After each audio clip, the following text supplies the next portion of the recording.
సకల ఆశీర్వాదాలకు కారణభూతుడమైన మా కన్న తండ్రి, మీ పరిశుద్ధ ఘనమైన నామానికి స్తుతులు స్తోత్రం తెలియజేస్తున్న తండ్రి, మరొక తరుణాన్ని తండ్రి, అవకాశాన్ని మాకు అనుగ్రహించి తండ్రి, అనేక దినాలుగా తండ్రి మీ పిల్లలమైన మేము చేయుచున్నటువంటి ప్రయత్నాలన్నింటిలో మీరు తోడుగా ఉండి తండ్రి, మరి మా ముందున్నటువంటి తండ్రి ఈ ఒక్కరోజు లేఖనాల పరిశోధన సదస్సు జరిపించడానికి తండ్రి, మీ కృపా కనికరం మాయంలో ఉంచినందుకు మీకు కృతజ్ఞతాస్తులు తెలియజేసిన తండ్రి, అనేక హృదయాలను ప్రేరేపించి తండ్రి, ప్రతి ఒక్క కుమారుని తండ్రి తన వంతు ప్రయత్నంగా మరి మీ పనిలో పాలిభాగస్తులై ఈరోజు కనిపిస్తున్నటువంటి మరి ఈ కార్యక్రమాన్ని తండ్రి ఇంతవరకు నడిపించినందుకు మీ పిల్లలైన వారందరినీ పేరు పేరు వరుసలో జ్ఞాపకం చేసుకోండి. కృప చూపించిన మీకు కృతజ్ఞతాస్తులు తెలియజేయచ్చు. మా బ్రతుకులను వెలిగించే లోతైన మాటల చేత మమ్మల్ని ఆదరించవలసిందిగా ప్రాధేయపడుతూ తండ్రి, మనుషులుగా తండ్రి మా వివేకం జ్ఞానం వట్టిది కానీ మా బ్రతుకులను వెలిగించాలంటే పరిశుద్ధాత్మ దేవుని సహాయం చేత హృదయాంతరంగాల లోతుల్లో తండ్రి మీ మాటలు నాటబడి ఫలించి అభివృద్ధి పొంది మహావృక్షంగా మా ఆత్మీయ జీవితాలను ఫలింపచేసి ఉన్నతమైనటువంటి వాక్య పరిచర్యకు పునాది వేయవలసిందిగా వేడుకుంటూ క్రీస్తునామని ప్రార్థన అడిగి వేడుకుంటున్నామా పరమ తండ్రి, ఆమేన్. ప్రియులరా, కనుమరుగవుతున్న సర్వాంగ కవచం అనే అద్భుతమైన ఆలోచనాత్మకమైనటువంటి ప్రశ్నతో కూడుకున్నటువంటి ఈ లేఖనాల పరిశోధన సదస్సుకు ఇచ్చిన మీ అందరికీ మరొకసారి శుభాలు వందనాలు తెలియజేయచ్చు. దేవుని యొక్క వాక్యాన్ని ప్రియుల మరి కాలయాపన చేయకుండా మరి అనేక దినాలుగా మీరు వాక్యాన్ని వింటున్నవారు కనుక మరి వాక్య పరిజ్ఞానం మీకు ఉన్నది కనుక నేను డైరెక్ట్గా వాక్యంలోకి వెళుతున్నాను. కానీ ఈ ప్రసంగం అయ్యేంత వరకు ప్రియుల దయచేసి ప్రతి ఒక్కరూ ప్రశ్నకు సమాధానం చెప్పే ప్రయత్నం చేయండి. సరేనా? ప్రశ్నకు సమాధానం చెప్పే ప్రయత్నం చేయండి. టైటిల్ ఏంటండి? కనుమరుగవుతున్న సర్వాంగ కవచం. కనుమరుగవడం అంటే ఏంటి? అంటే ఒకప్పుడు ఉన్నది కానీ రాను రాను రాను రాను తగ్గిపోతుంది. చిన్నప్పుడు మన కళ్ళు చాలా బాగుంటాయి కదండి, చూపు అన్ని స్పష్టంగా కనిపిస్తాయి. వయసు పడిపోయిన తర్వాత ఏమవుతుంది? నెమ్మదిగా మసగా వచ్చేస్తూ ఉంటుంది. అప్పట్లో బాగా చూసేవాడు, ఇప్పుడు కనుమరుగైపోతుంది. ఆ దృష్టి ఏమవుతుంది? తగ్గిపోతుంది. కనుమరుగవుతున్న సర్వాంగ కవచం. అయితే సర్వాంగ కవచము కూడా కనుమరుగైపోతుందా? కనిపించకుండా పోతుందా? లేకుండా పోతుందా? అసలు సర్వాంగ కవచం ఏంటి? అది ఎవరిచ్చారు, ఎవరికి ఇచ్చారు, ఎందుకు ఇచ్చారు? దాని గురించి ఈరోజు మనం ఆలోచించవలసిన ఆవశ్యకత ఏముంది? సర్వాంగ కవచం, కనుమరుగవుతున్న సర్వాంగ కవచం. అసలు అదేంటి? అది ఎవరిచ్చారు, ఎందుకు ఇచ్చారు? కవచం అంటేనే పిల్లరా కాపాడేది. ఏమండి? కవచం అంటేనే కాపాడేది. దోమల నుంచి రక్షించుకోవడానికి మనం ఏం చేస్తాం చెప్పండి? మనల్ని మనం కాపాడుకోవడానికి ఏం చేస్తాం? ఏమండి? దోమలు తరిమేయడానికి ఎన్నో స్ప్రేలు వచ్చాయి, అంటే జెట్టి పైల్స్ వచ్చాయి కదా. ఇంకా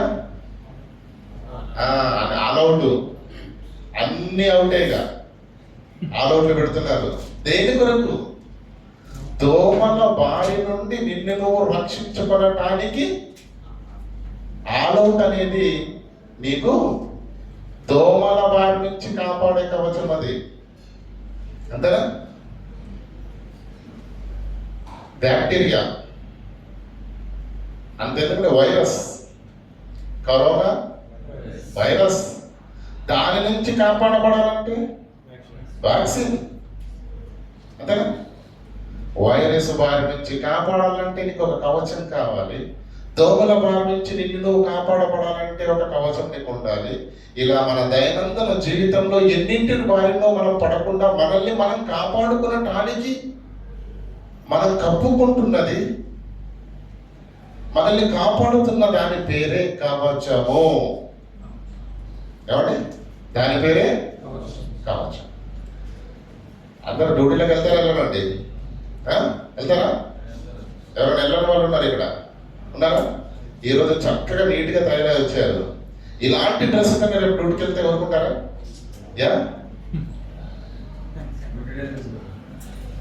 నువ్వు ఇక్కడ కన్స్ట్రక్షన్ లో పని చేస్తున్నావు, అక్కడ నీకు రక్షణ కవచంగా ఉండవలసింది ఏంటో తెలుసా?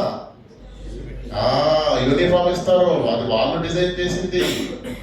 నీ తలకి దెబ్బ తగలకుండా ఏమిస్తారు? హెల్మెట్ ఇస్తారు.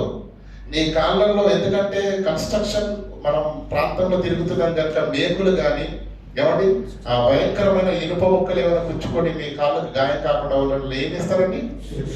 ఇప్పుడు వేసుకొచ్చిన షూ వేసుకొని వెళ్ళండి, రేపు రాణిస్తారో చూద్దాం. రాణిస్తారా? అంటే మనల్ని ఎప్పటికప్పుడు మన దైనందిన జీవితంలో అనునిత్యము ఒకటి కాపాడుతుంది. ఆ కాపాడితేనే, ఆ కవచంలో దాన్ని మనం కలిగి ఉంటేనే మనము బ్రతికి బట్ట కడుతున్నాము అనేది మీ అందరికీ అర్థం కావలసిన విషయం. అవునా కదా? మీరు ఆలోచించండి ప్రియుల, ప్రతి దాని దగ్గర కవచం ఉంది. మనల్ని కాపాడుతుంది, మనల్ని మనము ప్రొటెక్ట్ చేసుకుంటున్నాం కాబట్టి ఈరోజు హ్యాపీగా ఉంటున్నాం. ఏమండి ఇప్పుడు డ్యూటీకి వేసే డ్రెస్ వేసుకోకుండా మీరు నార్మల్గా వెళ్ళండి, సాయంకాలం ఎలా ఉంటుంది చెప్పండి పరిస్థితి? ఏం జరగకపోయినా కనీసం మేకైనా గుచ్చుకుంటుంది. ఎందుకంటే విపరీతమైన ఆ మేకులు, అవన్నీ స్టీలు చిన్న ఉంటాయి కదా, ఇనుప ముక్కలు కడ్డీలు, ఎక్కడ ఏది తగులుతుందో మనకు తెలియదు. పొరపాటున ఏదైనా ఒక చిన్న రాయి ముక్క దగ్గర కింద పడ్డాం అనుకోండి, ఖచ్చితంగా తలపగలడం ఖాయం. కనుక ఇవేవి నీకు జరగకుండా ఉండాలి అంటే, నువ్వు క్షేమంగా ఉండాలి అంటే ఏం ధరిస్తున్నావు? నీవు కవచము ధరిస్తున్నావు. అవునా? ఇప్పుడు మళ్ళీ రండి. కనుమరుగవుతున్న, అది దోమల కవచం కాదా? వ్యాక్సిన్ కవచం కాదా? డ్యూటీ కవచం కాదా? కాదు, సర్వాంగ. అసలు ఈ సర్వాంగ కవచం అన్న పదం ఏంటి? ఎవరిచ్చారు, ఎవరికి ఇచ్చారు? ఇది మనకు తెలియాలి. ముందుగా సర్వాంగ కవచం అంటే మీకు అర్థం కావాలి. ఏంటంటే తెలుసండి, సర్వ అంగములు అంటే అవయవాలు, కళ్ళు, తల, ఏమండి ఉదరము కదా, చేతులు, కాళ్ళు, సర్వాంగము పైనుంచి కింది వరకు కనిపిస్తున్న మానవ దేహములో ఉన్న అవయవాలను అంగములు అంటారు కదా. ఈ సర్వ అంగములను కాపాడే కవచమే సర్వాంగ కవచం. కనుమరుగైపోతే, సర్వ అంగాలను కాపాడే కవచమే కనుమరుగైపోతే, ధరించకపోతే, లేకుండా పోతే ఈ అవయవాలన్నీ దేని బారిన పడతాయి చెప్పండి? కవచము లేకపోతే ఏమవుతుంది? వ్యాధిన పడతాము, గాయపడతాము, జబ్బు పడతాము. అంతేనా? కాబట్టి భయంకరమైన స్ప్రేని ఎక్కడైనా ఉపయోగించారనుకోండి, ఎంత సేఫ్టీగా ఉంటామండి. పైనుంచి కింది వరకు ఏది కనిపించకుండా పెద్దగా ఏమండి దాన్ని ధరింపజేసుకొని, చేతులకు గ్లౌస్, కాళ్ళకు గ్లౌస్ వేసుకొని, కళ్ళకు కూడా ఏమండి గ్లాసెస్ పెట్టుకొని, హెల్మెట్ పెట్టుకొని, శరీరం ఎక్కడ కూడా కనిపించకుండా కప్పేసుకుంటాం. ఎందుకు? అది భయంకరమైన కెమికల్. అది కానీ వచ్చి శరీరం మీద పడిందా కాలిపోతుంది అన్న భయంతో మనము కాపాడుకుంటున్నాం. మనల్ని మనం కవచంగా ధరించుతున్నాము. ఏంటి? వస్త్రాలను అవి ధరిస్తున్నాము కనుకనే మనము రక్షణ, ఏమంటే మనము సురక్షితంగా ఉండగలుగుతున్నాం. ఒకవేళ అవి ధరించకపోతే ఎలా ఉంటుంది చెప్పండి? ఏమైనా జరిగే ప్రమాదం ఉందా లేదా?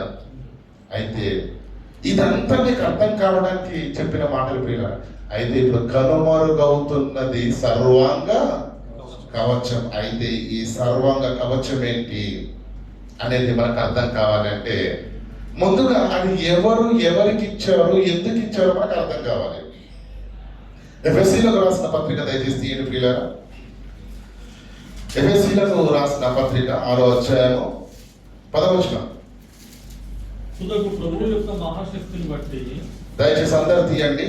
ఎఫెసీయులకు రాసిన పత్రిక 6వ అధ్యాయం 10వ. తుదకు ప్రభు యొక్క మహాశక్తిని బట్టి ఆయన యందు బలవంతులై ఉండుడి.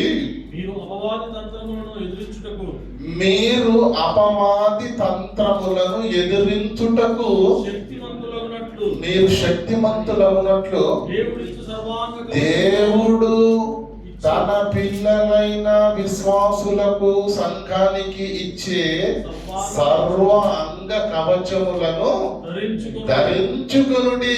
ఎందుకు ప్రభువా?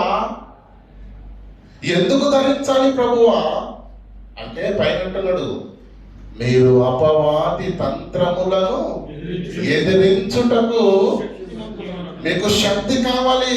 మీకున్న శక్తి సరిపోదు, వాడు చాలా పవర్ఫుల్. అపవాది చాలా శక్తిమంతుడు. వాణ్ణి మీరు ఎదిరించాలంటే మీకున్న బలం సరిపోదు. కనుక మీకేం కావాలి? మీకు రీఛార్జ్ కావాలి. దేవుడిచ్చు సర్వాంగ కవచమును. ఎందుకంటే వాణ్ణి మీరు ఎదిరించాలంటే మీ శక్తి సరిపోదు. కనుక మీరు శక్తిమంతులు అవ్వాలంటే, మీరు బలం పుంజుకోవాలి అంటే ఏమంటుండే దేవుడు? మీరు అపవాది తంత్రములను ఎదిరించుటకు శక్తిమంతులగునట్లు. మీరు శక్తిమంతులు అయితేనే వాడితో తలపడగలరు, లేకపోతే లేదు. శక్తిమంతులగినట్లు దేవుడిచ్చు సర్వాంగ కవచమును.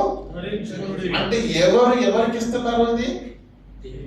దేవుడు తన పిల్లలైన సంఘానికి, విశ్వాసులకు, క్రీస్తు అనుచరులకు, క్రైస్తవులకు ఇస్తున్నాడు. అర్థమవుతుందా? ఎవరు ఇస్తున్నారు? ఆడవాళ్ళు ఎవరు ఇచ్చారు? దేవుడు ఇచ్చాడా? మనం డబ్బులు పెట్టుకోనుకున్నామండి మార్కెట్లో, అంతేనా? వ్యాక్సిన్ ఎవరు ఇచ్చారు? డాక్టర్లు ఇచ్చారు. ఇది శరీర సంబంధమైన తాత్కాలిక రక్షణ కొరకి నువ్వు దోమలకు ఆడవులు ఉపయోగిస్తున్నావు, వ్యాక్సిన్లు ఉపయోగిస్తున్నావు. వ్యాక్సిన్ ఉపయోగించకపోతే తప్పేంటి? ఏం జరిగింది చెప్పండి ఒకసారి. మాట్లాడడానికి ఇక్కడ మనం ఉండేవాళ్ళమే. ఉన్నామంటే కాపాడుకున్నావు, కవచాన్ని ధరించావు. ఆ యొక్క వైరస్ బారిన పడకుండా నిన్ను నువ్వు కాపాడుకున్నావు. వ్యాక్సిన్ అనే కవచాన్ని వేసుకొని నువ్వు కాపాడుకున్నావు. అయితే దేవుడిచ్చు సర్వాంగ కవచమును ఎందుకు ధరించాలి అని అంటే, ఇది అర్థమైంది కదా, దేవుడు తన పిల్లలకు ఇస్తున్నాడు, విశ్వాసులకు, సంఘానికి. అవునా? ఎందుకు ఇస్తున్నాడంటే, అపవాది తంత్రములను మీరు ఎదిరించకపోతే ఏమవుతుంది ప్రభువా? వ్యాక్సిన్ వేసుకోకపోతే ఏమైతుంది ప్రభువా? చెప్పండి. వ్యాక్సిన్ వేసుకోకపోతే ఏమవుతుంది? చచ్చూరుకుంటాం కదా. మరి ఇది దేవుడిచ్చే సర్వాంగ కవచమును ఎందుకు ధరించాలి అంటే, అపవాది తంత్రములను ఎదిరించుటకు. ఆ తంత్రాలను ఎందుకు ఎదిరించాలి ప్రభువా?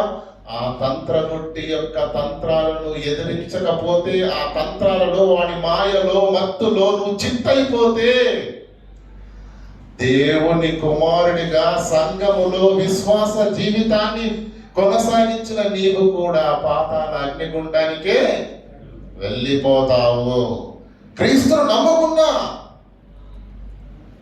కారణం ఏంటో తెలుసా? క్రీస్తును నమ్ముకుంటే ఈరోజు పరలోకం వస్తాదన్న అమాయకమైనటువంటి గుడ్డి నమ్మకంతో బ్రతుకుతున్నారండి క్రైస్తవులు. గుడ్డి నమ్మకంతో బ్రతుకుతున్నారు. క్రీస్తును నమ్ముకోగానే కాదు. నేను అందరికీ మంచి మాట చెప్తాను, చాలా జాగ్రత్తగా వినండి. ఎలాగైనా బ్రతకాలి అనుకునేవాడు ఎక్కువ కష్టపడవలసిన అవసరం లేదు. ఎందుకు? వాడు ఎలా ఉన్నా బ్రతికేస్తాడు, అడ్జస్ట్ అయిపోతాడు. విలువైన మాట. ఇలాగే బ్రతకాలి అనుకొని డిజైన్ చేసుకున్న వాడు ఒకడు ఉంటాడు. వాడు మొండి, వాడు అనుకున్న దాన్ని చేరేంత వరకు కష్టం వచ్చిన, కన్నీళ్ళు వచ్చిన, బాధలు వచ్చిన, శ్రమలు వచ్చిన, నిందల పాలైన, నిద్రాహారాలు మానైనా కానీ అహర్నిశలు కష్టపడతాడు. ఎందుకో తెలుసా? వాడు ఎలాగైనా బ్రతకాలని అనుకోలేదు, ఇలాగే బ్రతకాలని వాడు అనుకున్నాడు. నేను ఇలాగే బ్రతకాలి అనుకున్నాడు. గమనికనే అతని కళ్ళ ముందు ఒక గురి ఉంది, అతని కళ్ళ ముందు ఒక గమ్యం ఉంది. ఆ గమ్యాన్ని చేరటానికి, గురిని చేరటానికి కష్టమైన, నష్టమైన, కన్నీళ్ళైన, నిద్ర, ఆహారాలు ఏమి ఏదైనా కూడా పట్టించుకోకుండా కనిపిస్తున్న గురి యొద్దకు పరిగెత్తడానికి అహర్నిశలు కష్టపడి కష్టపడి కష్టపడి ఖచ్చితంగా ఏదో ఒక రోజు దాని యొద్దకు చేరతాడు.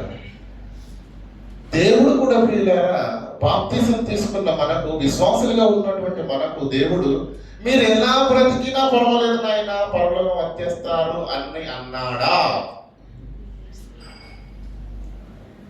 అలాంటి అవకాశం ఏమనుందా? లేదు. క్రైస్తవుడిగా బాప్తిసం తీసుకున్న నువ్వు ఎలా బ్రతికినా నడుస్తుంది అని దేవుడు ఎక్కడ చెప్పలేదు. కానీ ఏం చెప్పాడు తెలుసా? ఎలా బ్రతికినా పరలోకం వస్తామని చెప్పలేడు. ఇలా బ్రతికితేనే పరలోకం వస్తాం. ఎలా? బైబిల్లో దేవుడు ఒక మార్గాన్ని నిర్దేశించాడు. బైబిల్ ఒక మార్గాన్ని నిర్దేశిస్తుంది. నువ్వు పరలోకం చేరాలి అంటే నువ్వు ఎలా బ్రతికిన పరలోకం చేరుతావన్నది నీ గ్రుడ్డితనము, నీ యొక్క మూర్ఖత్వము. కానీ పరలోకం చేరాలంటే ఎలాగో చేరుతావు తెలుసా? యేసు చెప్పినట్టుగా, బైబిల్లో రాయబడినట్టుగా వాక్యానుసారంగా బ్రతికితేనే. అంటే దేవుడు బైబిల్లో ఇలాగే మీరు బ్రతకాలని ఒక శాసనము చేశాడు. ఆ విధంగా బ్రతికితే మీరు పరలోకం చేరుతారే తప్ప ఎలా పడితే అలా బ్రతికితే పరలోకం చేరే అవకాశమే లేదు ప్రియులారా. కనుక ఎలా బ్రతకమని దేవుడు చెప్పాడు అది మనకు అర్థం కాదు. కింది చదవండి అన్నారు ప్రసాద్. ఎఫెసీయులకు రాసిన పత్రిక అదే 12వ వచనం. ఏలయనగా మనము పోరాడున్నది శరీరులతో కాదు. ఏమండి? సర్వాంగ కవచమును ఎందుకు ఇస్తున్నావు ప్రభువా? మేము ఎందుకు ధరించుకోవాలి ప్రభువా? మా సర్వ అంగాలను మేము ఎందుకు కప్పుకోవాలి? వాడితో మాకేంటి అని ఒకరు నువ్వు ప్రశ్నిస్తే దేవుడు అంటున్నాడు, సర్వాంగ కవచములను నువ్వు ఎందుకు ధరించుకోవాలో తెలుసా? మనము పోరాడున్నది శరీరులతో కాదు, ఆత్మలతో. ఆత్మ కనిపిస్తుందండి. ఏమండి? పోట్లాటలు మనం చూస్తాం కదా, కొట్లాటలు కానీ, పోట్లాట కానీ, ఫైటింగ్ కదా సినిమాల్లో. ఏమండి? మనకు తెలుసు కదా, చూస్తారు కదా. ఎలా ఉంటారండి ఇద్దరు ప్రత్యర్థులు? బలంగా ఉంటారు.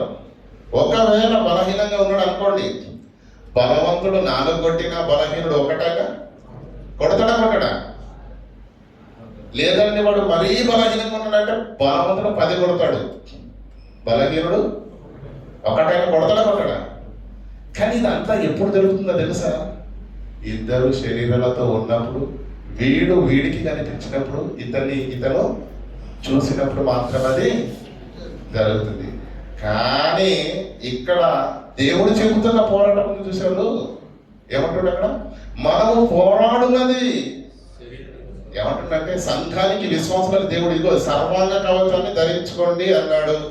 ఓకే ప్రభువా ధరించుకున్నాం. ఇప్పుడు ఎవరితో యుద్ధం చేయాలని అంటే ఏమంటున్నాడో తెలుసా దేవుడు?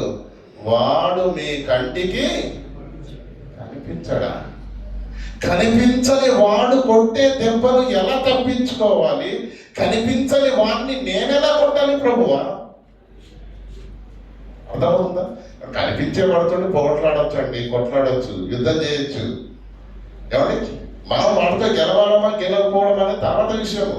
వాడు 4 కొడితే కనీసం మనం ఒక దెబ్బైనా కొడతాం. మరీ బలంగా వాడు 10 కొడితే కనీసం మనం ఒకటైనా. అది ఎప్పుడు కనిపించినప్పుడు. కానీ మన యుద్ధమే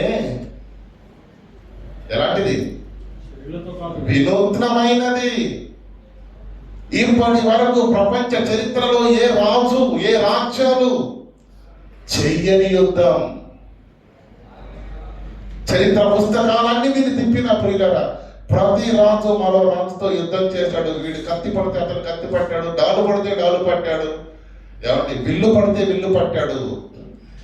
ప్రపంచ చరిత్రలో లిఖించబడని దేవుని పిల్లలకున్న యుద్ధం కంటికి కనిపించే నీవు కంటికి కనిపించని శరీరాల ఏమన్నా అక్కడ మనము పోరాడున్నది శరీరంతో కాదు, ప్రస్తుత అంధకార సంబంధులకు లోకనాథులతోనూ ఆకాశ మండలమందున్న దురాత్మల ఆత్మనే కనిపించదు. మల్లాడు చెడ్డాత్మ, ఆడు ఇంకా భయంకరం. పునకడున్నాడా? దురాత్మల సమూహములతో మనం పోరాడుచున్నాము. ఏమంటే మీరు అందరు క్రైస్తవులేనా? క్రైస్తవులే కదా? ఏమైనా డౌట్ ఉందా? గట్టి చెప్పండి. బాప్తిజం తీసుకున్నారా లేదా? ఎప్పుడన్నా పోరాడండి? దేవుడు అంటున్నాడు, మనము పోరాడున్నది శరీరాలతో కాదు, అధికారులతోనూ అంధకార శక్తులతోనూ ఆకాశ మండలం అందున్న దురాత్మల. ఎప్పుడైనా పోరాడంటే మీకేమైనా అనుభవం ఉందండి? 5, 10, 20, 25 ఏళ్ళ విశ్వాస జీవితాలు కలిగిన వాళ్ళు ఉన్నారు నాకు తెలిసి. అవునా?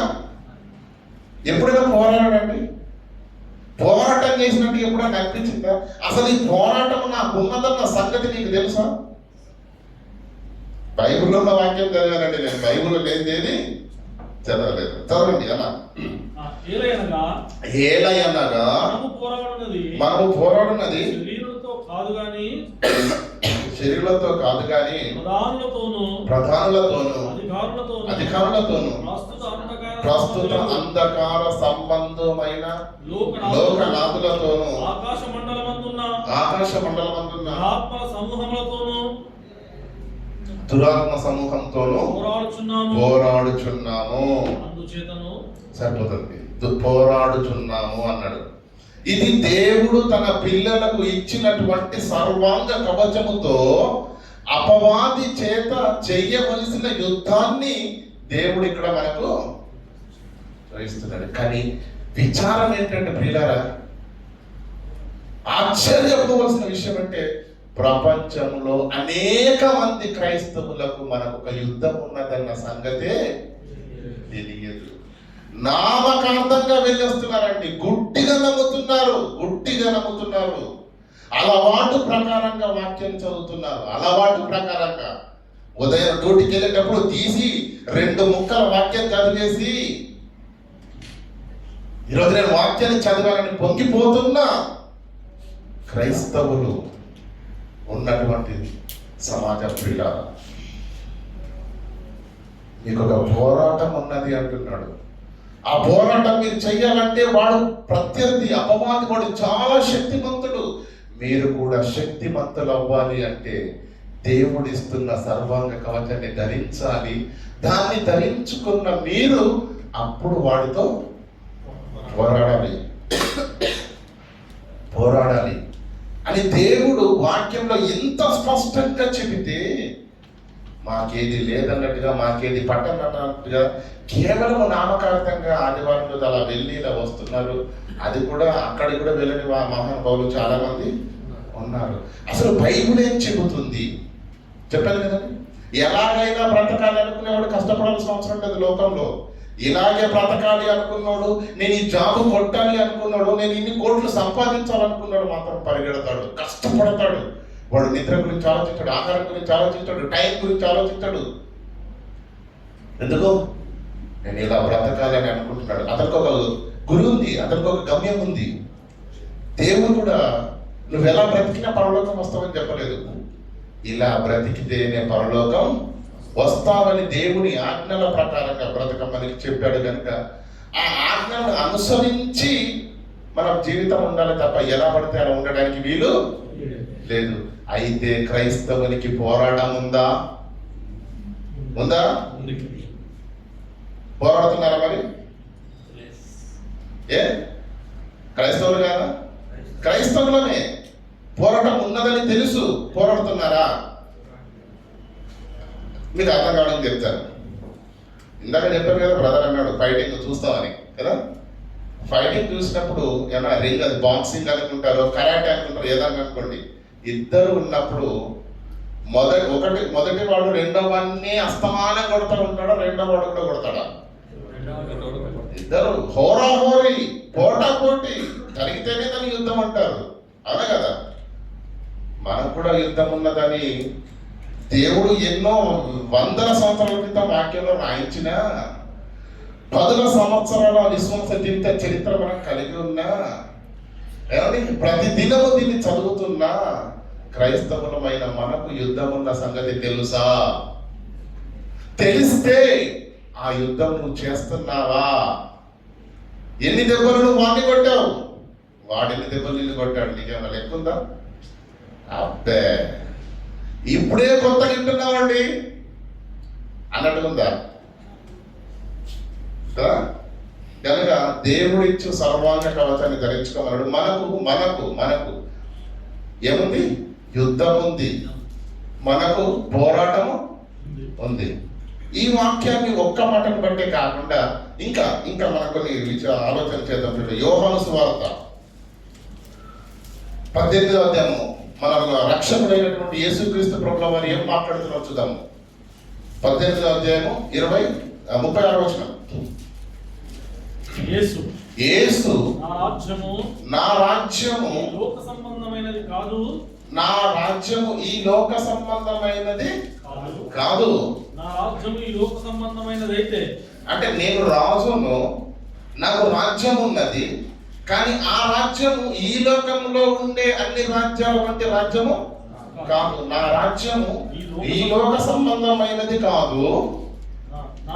ఒకవేళ నా రాజ్యము ఈ లోక సంబంధమైనది అయితే నేను యూదులకు అప్పగింపబడకుండానట్లు సేవకులు పోరాడుదురు గాని. ఎందుకంటే నేను రాజును కదా, నాకు రాజ్యం ఉంది కదా, నాకు సైనికులు ఉంటారు కదా. అప్పుడు నా సైనికులు చేంజ్ చేస్తారు, మా రాజును మీరు ఎలా పట్టుకుంటారని ఆ యూదులతోటి యుద్ధం చేసి మరి విడిపించేవారు. ఎప్పుడు లోక సంబంధమైన రాజు అయితే. కానీ ఏమంటాడు దేశం? ఏమంటాడు? నా రాజ్యం ఈ లోక సంబంధమైనది కాదు. ఒకవేళ అయితే అలా యుద్ధం చేసేవాడు, కానీ నా రాజ్యం ఈ లోక సంబంధమైనది కాదు కనుక నేను యుద్ధము చేయలేదు. నా రాజ్యము నా సైనికులు ఇహ సంబంధమైన వారు అనంటే యుద్ధము కూడా ఇహ సంబంధమైనది కాదు. రాజ్యము ఈ లోక సంబంధమైనది అయితే యుద్ధము ఈ లోక సంబంధమైనది. కానీ ఏమంటాడు? నా రాజ్యము ఈ లోక సంబంధమైనది కాదు. అంటే యుద్ధం కూడా ఈ లోక సంబంధమైన, కత్తితో కత్తి, విల్లుతో విల్లు, ఏమంటే గదలతో గద, అంతేనా? అలా తలపడేది కాదు. చదవడం. అప్పగింపబడకుండాన్నట్టు నా సేవకులు పోరాడుదురు కదా అన్నాడు. అర్థమవుతుందా? అంటే యేసు మాటల్లో కూడా పోరాటం ఉందన్న సంగతి మీకు అర్థమవుతుందా? కానీ ఈ లోకంలో ఉండే పోరాటం లాంటి పోరాటం కాదు, ఈ లోకంలో ఉండే యుద్ధం లాంటి యుద్ధము కాదు. కానీ యుద్ధం ఉంది, అది యేసు మాటలో మనకు ఖచ్చితంగా అర్థమవుతుంది. ఇప్పుడు పౌలు గారి మాటలో చూద్దాం. 2 కొరింథీయులకు రాసిన పత్రిక 10వ అధ్యాయము 4వ వచనం. మా యుద్ధోపకరణములు ఏమంటండి? క్రైస్తవులకు యుద్ధోపకరణాలు ఉండొచ్చా? యుద్ధోపకరణాలు ఉన్న వాళ్ళు కార్గిల్లో కదా ఉంటారు, సరిహద్దుల్లో కదా ఉంటారు కదా. ఇక్కడ పౌలు అంటున్నాడు, మేము కూడా క్రీస్తు రాజ్యములో క్రీస్తు సైనికులము. దేశం కోసం సైనికుడు ఏం చేస్తాడో మీ అందరికి బాగా తెలుసా తెలియదా? సైనికుడు పనేంటి? సైనికుడు లక్షణం ఏంటండి? దేశం కొరకు కవచాన్ని ధరించుకొని ఎదురుగా వస్తున్న శత్రువులు ఎలాంటి వాడైనా ఏ ఆయుధంతో వస్తున్నా కూడా భయపడకుండా గుండెల్లో ధైర్యాన్ని నింపుకొని రొమ్మును విరుస్తూ ముందుకు వెళ్ళి అతనిని ఎదిరించి అతని నాశనం చేసి తన వెనక ఉన్న దేశానికి రక్షణ కల్పించే పని సైనికుని యొక్క పని. మనమందరం ఎవరము? క్రీస్తు యేసు సైనికులం కదా. ఇది చదవండి. మా యుద్ధోపకరణములు శరీర సంబంధమైనవి కావు. కనున్నాయి. అర్థమవుతుందా లేదా? మా యుద్ధోపకరణములు శరీర సంబంధమైనవి కావు, కానీ ఉన్నాయి. ఎలాంటివి అవి మరి? కింద చదవండి. దేవుని ఎదుట దుర్గములను పడద్రోయజాలినంత. మా యుద్ధం దేనితోటి? మా యుద్ధోపకరణాలు ఏంటి అని మీరు ఆలోచిస్తే అంటున్నాడు ఇక్కడ. దేవుని ఎదుటనున్న దుర్గములను పడద్రోయజాలునంత బలము కలవి. ఇక మేము వితర్కములను, మా యుద్ధం వితర్కాలతోటి, దేవుని గురించిన జ్ఞానమును అడ్డగించు. మా యుద్ధం దేవుని గురించిన జ్ఞానాన్ని అడ్డగించే వాళ్ళతోటి, అడ్డంకులతోటి మా యుద్ధం. ప్రతి ఆటంకమును దేవుని జ్ఞానాన్ని సమాజంలోనికి తీసుకొని వెళ్ళి అనేక ఆత్మలను రక్షించి సత్యములోకి నడిపించుటలో ఎదురయ్యే ప్రతి ఆటంకంతో మా యుద్ధం. ఆలోచనను క్రీస్తుకు లోబడినట్లుగా చెరపట్టి మీరు సంపూర్ణ విధేయతను కనపరుచినప్పుడు సమస్తమైన అవిధేయతకు ప్రతిదండన చెయ్యటానికి మేము అదే మా గట్స్ అంటున్నాడు అపోస్తలుడైన పౌలు. క్రైస్తవుడికి ఉండవలసినటువంటి కలేజా ప్రియులారని మనందరికి అర్థమయ్యే భాషలో చెప్పాలంటే, క్రైస్తవుడి యొక్క సిద్ధపాటు అలా ఉండాలి. క్రైస్తవుని యొక్క విశ్వాస జీవితం అలా ఉండాలి. ఏదో ఎప్పుడో కుదిరినప్పుడు అలా వెళ్ళి ఇలా వచ్చేసి ఏమి పట్టనట్టుగా, నిమ్మకు నీరెత్తినట్టుగా ఇలా లోకంలో కలిసిపోయి ఏమని కేవలం సామాన్యంగా నామకార్థంగా బ్రతుకుతున్న వారే ఈరోజు క్రైస్తవ సమాజంలో కోకన్నలుగా ఉన్నారే తప్ప మనకు ఒక విధి ఉన్నదన్న సంగతి మర్చిపోయి బ్రతుకుతున్న విశ్వాసులే ఈరోజు ఎక్కువ మంది. ప్రియులారా, ఈరోజు ఎక్కువ మంది. మరలా మా యుద్ధోపకరణములు శరీర సంబంధమైనవి. 3వ వచనం చదవడం దయచేసి.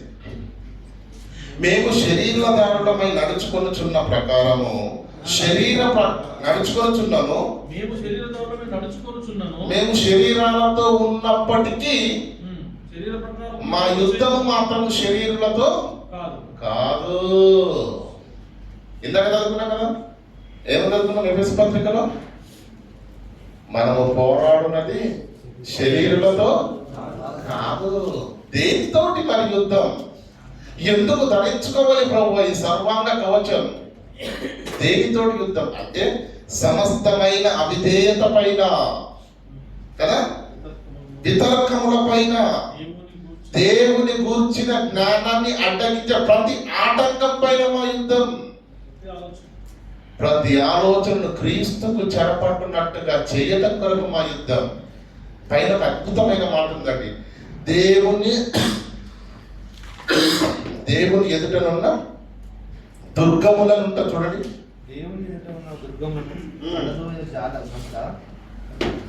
దేవుని ఎదుట ఉన్న దుర్గములు అంటే ఏంటండి?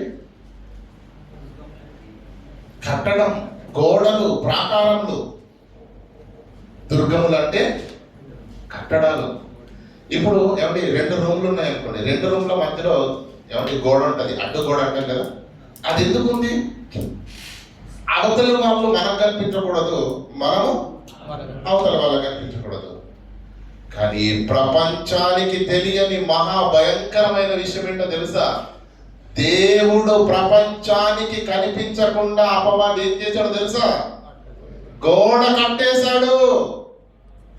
గోడ కట్టేసినప్పుడు ఈ సమాజము ఏ దేవుణ్ణి వెతకాలో, ఏ దేవుణ్ణి తెలుసుకోవాలో, ఏ దేవుని ఆజ్ఞల ప్రకారంగా బ్రతికి ఆ నిత్య లోకానికి చేరుకోవాలో అన్న విజ్ఞానము లేకుండా, అసలు ఈ దేవుణ్ణి వీరికి కనిపించకుండా ఏం చేసేది తెలుసా?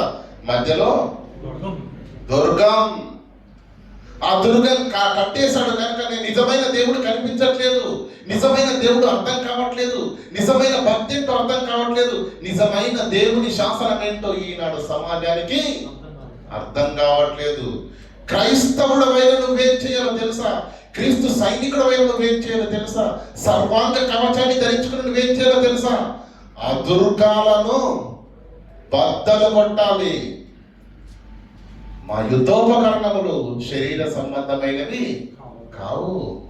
ఎలాంటివి? దేవుని ఎదుట ఉన్న దుర్గాలను పడగొట్టేస్తే ఎవరి దేవుడు కనిపించకుండా ఈ సమాజానికి అపవాది దుర్గం కట్టేసింది అనుకోండి, ఆ దుర్గాన్ని మనం ఆ గోడను బద్దలు కొట్టేసాం అనుకోండి, అప్పుడు ఏం జరుగుద్ది? దేవుడు మనకు స్పష్టంగా కనిపిస్తాడు, దేవుడు మనకు స్పష్టంగా అర్థమవుతాడు, దేవుడి యొక్క ఆజ్ఞలేంటో మనకు అర్థమవుతుంది, మన బ్రతుకేంటో మనకు అర్థమవుతుంది, మనం ఏం చేస్తున్నామో అర్థమవుతుంది, మనం ఏం చెయ్యాలో అర్థమవుతుంది. ఇవేమి అర్థం కాకుండా ఉండడానికి వాడు ఏం చేశాడో తెలుసా అండి? దేవునికి మనుషులకు ఈ లైట్లు దేంతో వెళ్తున్నాయండి? ఈ మైక్ దేంతో నడుస్తుందండి? అంతేనా? ఈ ఏసీ దేంతో నడుస్తుందండి? అంతేనా కదా? ఇంకేమున్నాయి? ఇవన్నీ కరెంట్తో నడుస్తున్నాయి. ఇవన్నీ ఒక్కసారి ఆఫ్ చేయాలంటే ఏం చేయాలి? మెయిన్ ఆఫ్ చేశారనుకో కింద, ఈసారి అన్న ఎన్నిసార్లు వచ్చినా ఏసీ లైట్లు ఎన్నిసార్లు ఏమండి ఆ స్విచ్ ఆన్ చేసి ఆఫ్ చేసినా ఎందుకు? మెయిన్ ఆఫ్ చేస్తే పని అయిపోద్ది. ప్రపంచానికి ఒక్కొక్కడి దగ్గరికి వెళ్ళి తంటాలు పడకూడదని అపవాది ఏం చేశాడు తెలుసా? ప్రపంచానికి దేవుడు కనిపించకుండా ప్రపంచానికి దేవునికి మధ్య ఏం చేశాడు?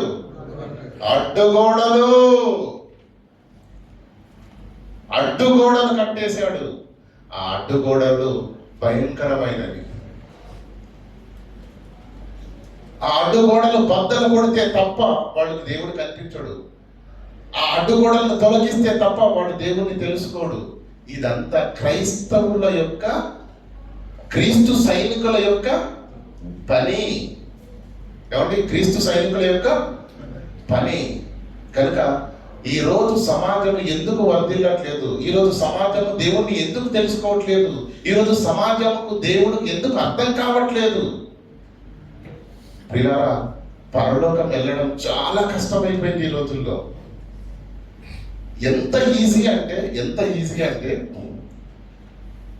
ఎగ్జామ్స్ అందరూ చదువుకున్న వాళ్ళే కదండి, దాదాపుగా ఎగ్జామ్స్ రాశారండి. పబ్లిక్ ఎగ్జామ్ ఎంత కష్టం ఉంటుందండి? చాలా కష్టం కదా? చెప్పండి, చాలా కష్టం. పాస్ అవడమే కష్టం. 35 వస్తే చాలు. సముద్రంలో నుంచి ఇది ప్రాణాలు బయటపడేసుకున్నట్టుంటది. అవునా కదా? మీ అందరికీ ఒక మాట చెప్తానండి, మీరు అందరూ యాన్యువల్ ఎగ్జామ్స్ రాసొచ్చిన వాళ్ళే కాబట్టి నేను చెప్పే పాట మీకు అర్థమవుతుంది. 5 రోజుల ముందు క్వశ్చన్ పేపర్ మీ చేతికి ఇచ్చారనుకోండి, ఎగ్జామ్ రాయబోయే క్వశ్చన్ పేపర్ మీ చేతికి ఇచ్చారంటే ఎలా ఉంటుంది చెప్పండి? ఊరుకుంటారా? 600కు 600 బైకి బై రావాల్సిన మార్కులు బద్దలు కొట్టేస్తారు రికార్డులు. అవునా కదా? చెప్పండి, అవునా కదా? పరలోకం చేరడానికి దేవుడు 100 సంవత్సరాల క్రితము ఇలా నడిస్తే మీరు వచ్చేస్తారని ప్రతిదీ రాసి ప్రతి భాషలో తర్జుమా చేసి ప్రతి సామాన్యుడికి కూడా అందుబాటులో ఉండాలని దేవుని ప్రేమ చేత ప్రతి వానికి తన ఈ జీవ గ్రంథాన్ని చేతిలో పెట్టిన ఇందులో ఏముందో తెలుసా? నువ్వు పరలోకం ఎలా చేరాలో రాయబడి ఉంది. సింపుల్. చదవండి, నేర్చుకోండి, పాటించండి. పరలోకం మీదే.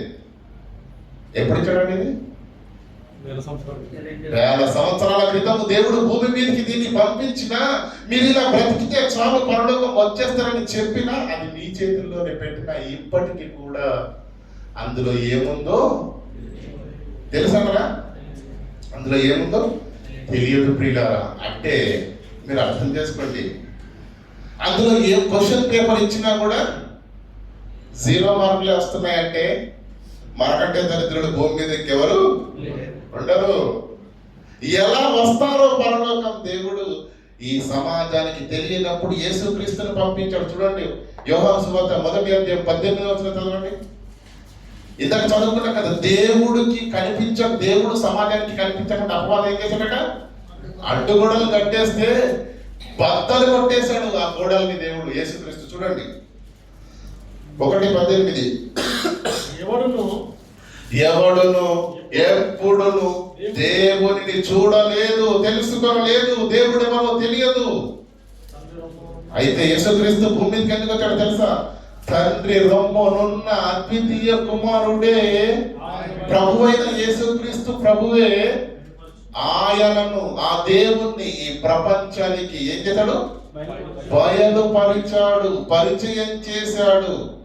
ఆ అడ్డుగోడలన్నింటినీ బద్దలు కొట్టేసి నిజమైన దేవుడు ఇతను, అతనే ఆకాశమందున్నాడు, అతడే మనందరి కోసము భూమిని, ఆకాశాన్ని, పంచభూతాలను సృష్టించి ఆయన రెక్కల కష్టము ద్వారా అనుక్షణం మన కంటికి రెప్పగా కాపాడుతున్న తండ్రి పరలోకమందున్నాడు. ఆయనే మీ అందరికీ తండ్రి, నాకు కూడా తండ్రి అని పరలోకమందున్న మా తండ్రి అని ప్రార్థన నేర్పించాడు కదండి. ప్రపంచానికి దేవుణ్ణి పరిచయం చేసినటువంటి వీరుడెవరు? ప్రభువైన యేసుక్రీస్తు. ఆ యేసుక్రీస్తును అనుసరిస్తున్న నీవు నేను కూడా ఇంకా దేవుడంటే తెలియని వారికి, సందేహంలో ఉన్న వారికి, బలహీనంగా ఉన్న వారికి దేవుని యొక్క జ్ఞానాన్ని విశుద్ధపరిచి విశ్వాసంలో వారిని బలవంతులుగా దృఢంగా మార్చి, ఒక నిజమైన సైనికుడు దేశం కొరకు ప్రాణాలు పెడతాడు, పిరికి వాళ్ళ తిరిగి పారిపోడు. ఒకవేళ వాడు ప్రాణాల కోసం పిరికి వాళ్ళ పారిపోతే వాడు సైనికుడే కాదు. క్రీస్తు యేసు నందు మీరు బాప్తిజం తీసుకున్న మీరు అందరూ ఎవరు ఒకసారి చూడండి. తిమోతికి రాసిన పత్రిక 1 తిమోతి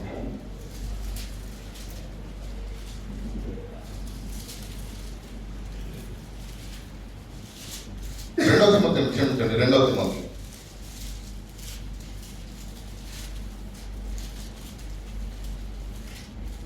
2:2.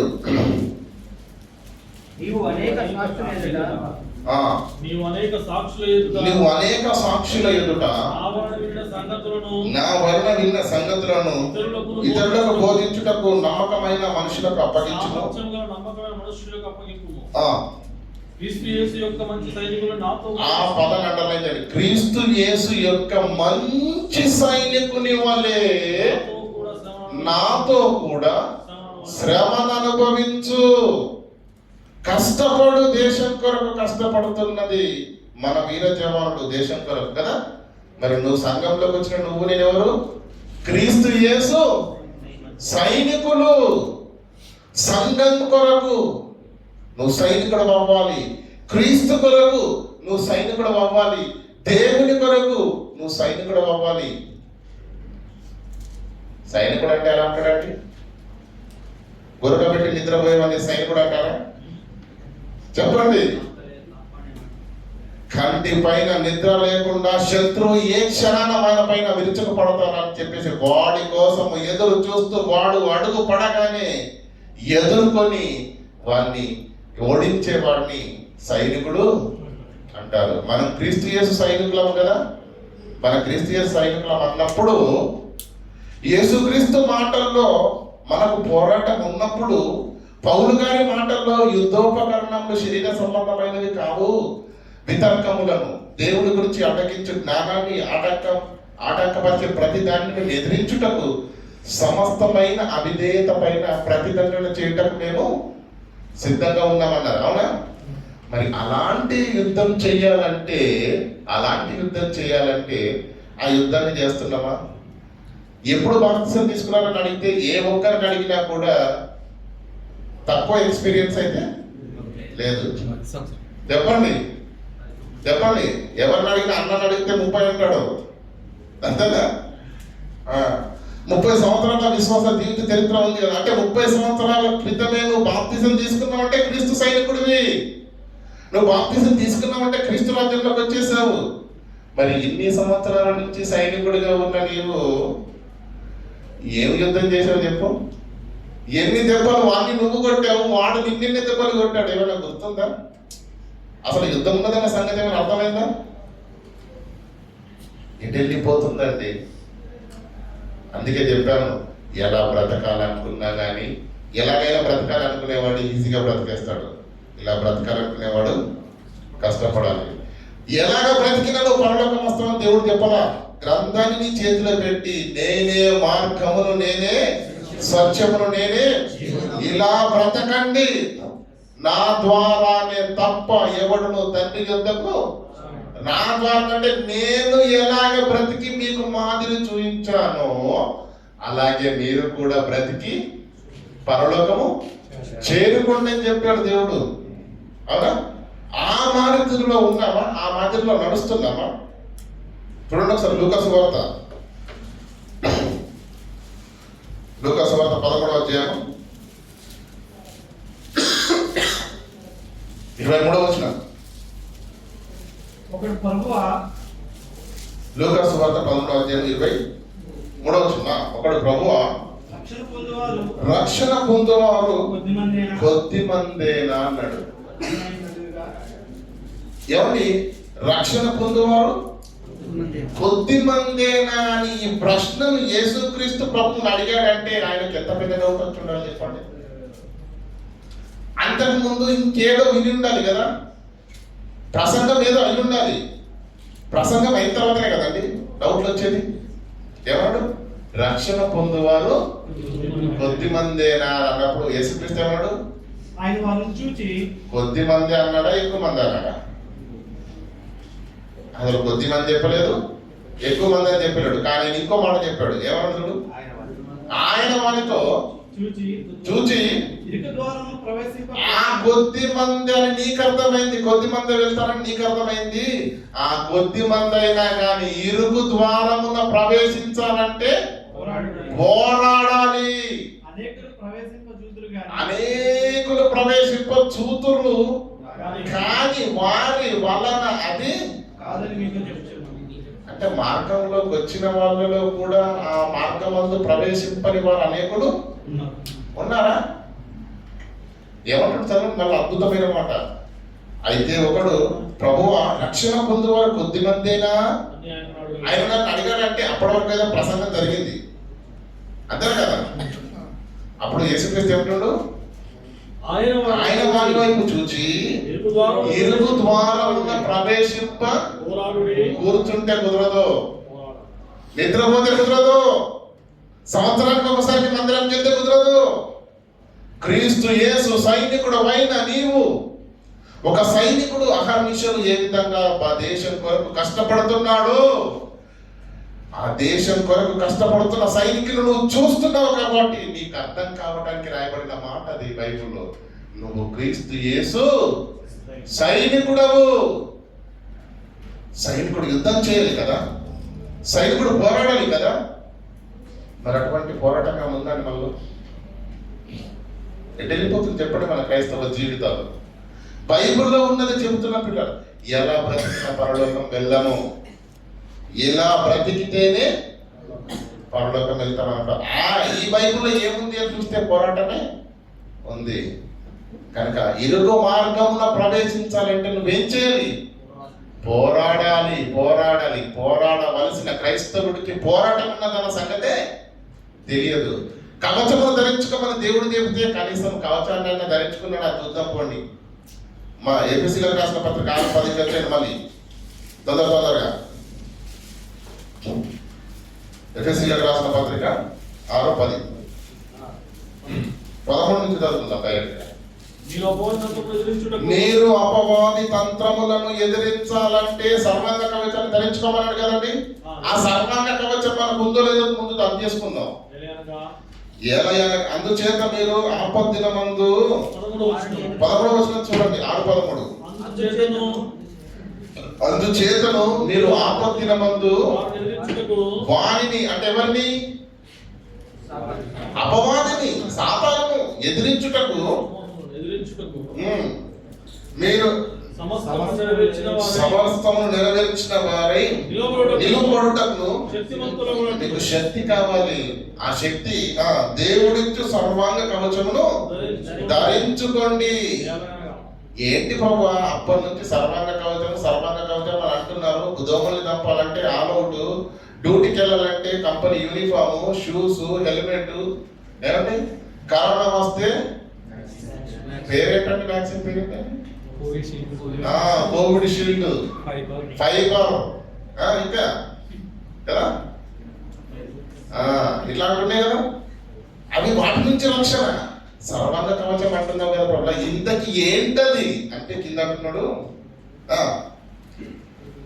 శక్తివంతులవునట్లు దేవుడిచ్చి సర్వాంగ కవచం ధరించుకోండి. ఏంటా సర్వాంగ కవచం అంటే? కంటికి కనిపిస్తున్న నీవు కనిపించని ఆ అపవాదితో యుద్ధం చెయ్యాలి అంటే, వాడిని ఓడించాలి అంటే, వాడిపైన విజయం పొందాలి అంటే దేవుడిస్తున్న సర్వాంగ కవచం ఏంటో చూడండి. మీ నడుమునకు సత్యం అనే దట్టిని కట్టుకోండి. బెల్ట్, మన భాషలో చెప్పాలంటే బెల్ట్ పెట్టుకుంటాం కదండి. నడుముకు దట్టి, ఎందుకంటే అది పటుత్వానికి కదండి, పట్టుకు నిదర్శనం. మీ నడుముకు సత్యమును దట్టి కట్టుకోనండి. సత్యం ఎలా ఉండాలట? నీ జీవితానికి సత్యం ఎలా ఉండాలి? ఒక నడుముకు కట్టుకునే దట్టి, ఒక పట్టును, బలాన్ని ఏ విధంగా ఇస్తుందో నీ విశ్వాస జీవితానికి ఏమంటారండి? సత్యము, వాక్యము ఎలా ఉండాలి? దట్టిగా కట్టుకోలే. నీతి అని మైమరుపును తొడుక్కొని. మైమరుపు అంటే అండి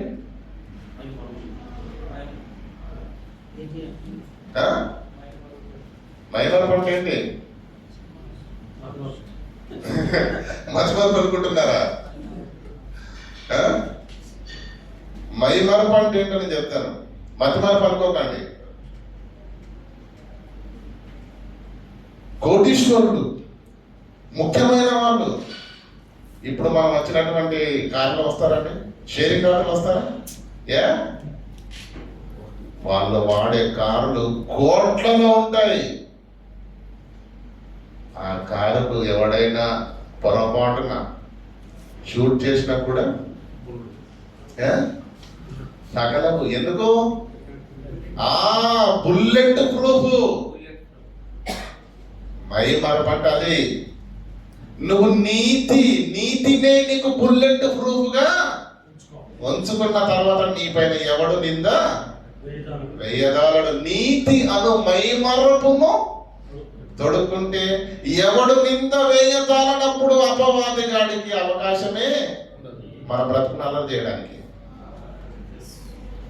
నీతి అని మైమరపును తొడుక్కుంటే, నీ జీవితంలో నీతి ఉంటే నిన్ను ఒక మాట అనడానికి ఎక్కడ అవకాశం లేకపోతే వాడు ఏమీ చేయలేడు.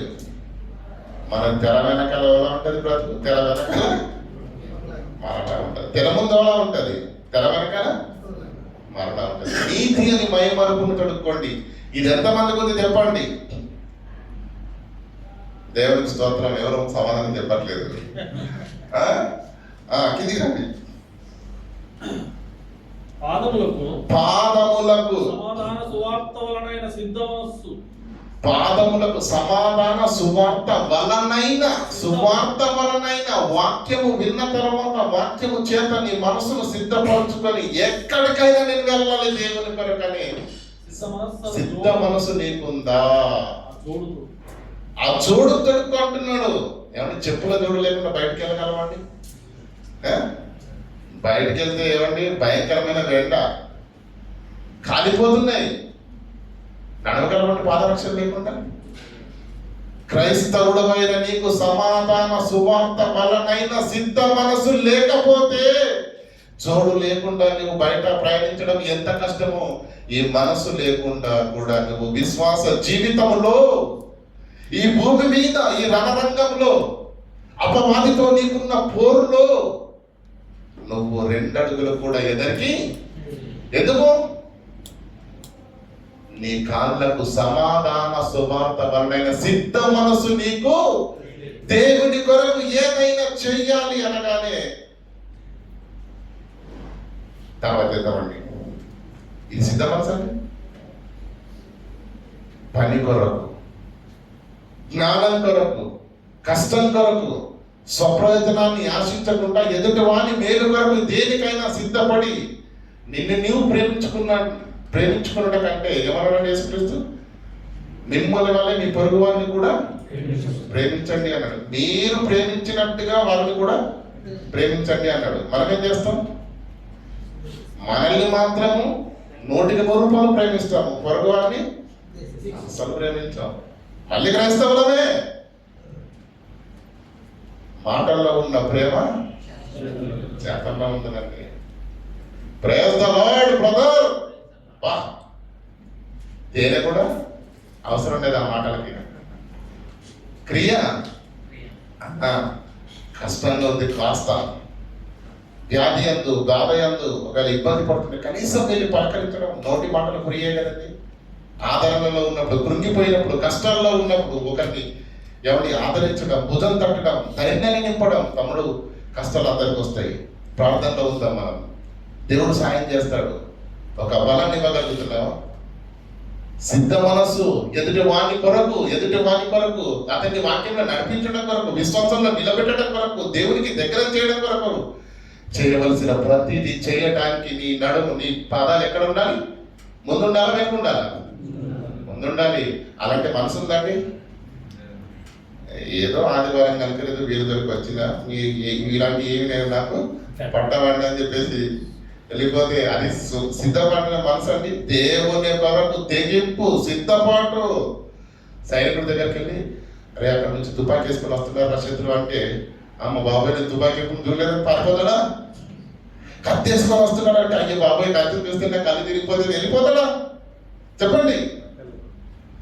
అది కత్తి వచ్చినా, తుపాకీ వచ్చినా, గుండె వచ్చినా, గుండెలను చీల్చినా పర్వాలేదని చెప్పేసి ముందుకెళ్తాడు. ఆ సిద్ధపడిన మనసు మరణానికైనా సిద్ధపడి అడుగు ముందడికి వేస్తాడే వీర జవాను. నువ్వు కూడా క్రీస్తు యేసు యొక్క సైనికుడివే. అయితే సమాధాన సువార్త వలన సిద్ధ మనసు నీకు ఉండాలి.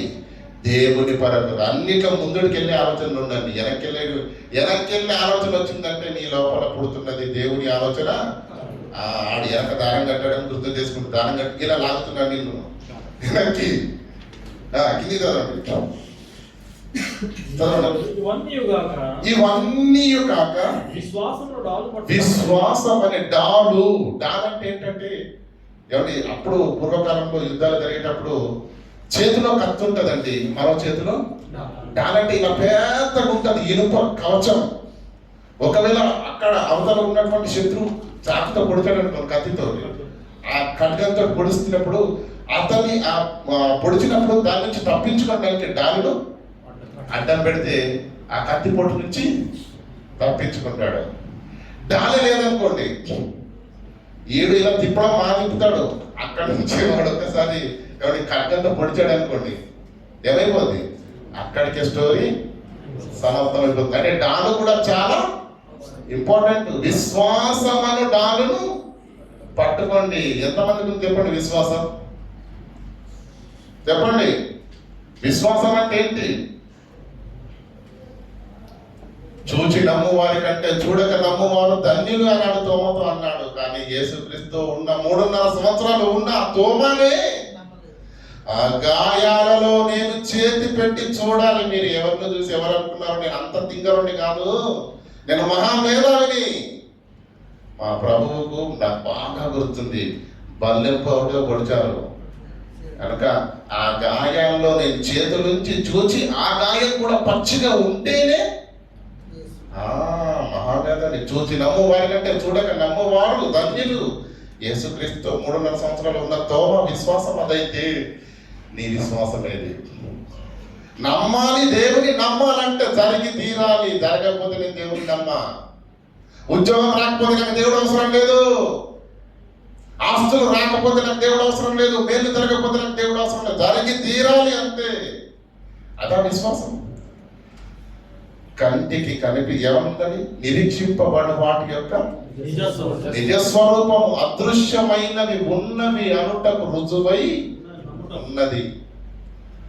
అదృశ్యమైనది పరలోకం ఉన్నదని నమ్ముతున్నావా? నిత్య జీవం ఉన్నదని నమ్ముతున్నావా? చనిపోయిన తర్వాత తన ఆత్మ పరలోకంకి వెళుతుందని నమ్ముతున్నావా? దాని కొరకే బ్రతుకుతున్నావా? దాని కొరకే కష్టపడుతున్నావా? దాని కొరకే ప్రయాసపడుతున్నావా? చెప్పండి, మీ కష్టం దేని కొరకు? మీ ప్రయాసం దేని కొరకు? మీ ప్రార్థన దేని కొరకు? మీ పరుగు దేని కొరకు? డబ్బు కోసం కదా? ఈ లోకంలో 3 పూటలు కడుపాల తినాలి అంటే మనల్ని మన కుటుంబాలను కష్టపడాలి, తప్పదు. నేను కాదనట్లేదు, కష్టపడండి. ఈ కష్టము అంటే కడుపు నింపుకొనటానికి ఈ యుద్ధం చేయండి. ఆత్మను పరలోకం చేర్చడానికి క్రీస్తు పక్షాన కూడా నీవు ఎన్ని రోజులు చేయాలి? 3 పూటలు తిండి పెట్టేదేమో అన్ని రోజులు దానికే. ఆదివారం రోజైనా రమ్మంటే ఏమంటారంటే దాన్ని స్పెషల్ డ్యూటీలు వస్తాయి. అప్పుడు నీ తరఫున నీ ఆత్మను కాపాడడానికి నువ్వు యుద్ధం చేయరా నాయన. ఇక్కడికి వచ్చి ఎవరికి దేవుల్లో నింపేదేమీ లేదు. 6 రోజులు కష్టపడుతుంది నీ పొట్టను నింపుకోవడానికి కదా. మరి నీలో ఉన్న ఆత్మ అనంత జీవితంలోకి వెళ్ళాలంటే క్రీస్తు పక్షాన యుద్ధం చేస్తేనే అది పరలోకంలోనికి చేరుతుంది. ఆ యుద్ధం చేయాలంటే రోజుకి ఎన్ని గంటలు నువ్వు వాక్యం కొరకు కేటాయించగలుగుతున్నావు? దేవుని పని కొరకు కేటాయించగలుగుతున్నావు? దేవుని ఆలోచనలతో నిండి ఉన్నావు? ఏమి స్విచ్ ఆఫ్ చేశాడు వాడు, మెయిన్ ఆఫ్ చేశాడు, అందుకే వాడికి ఎలగట్లా.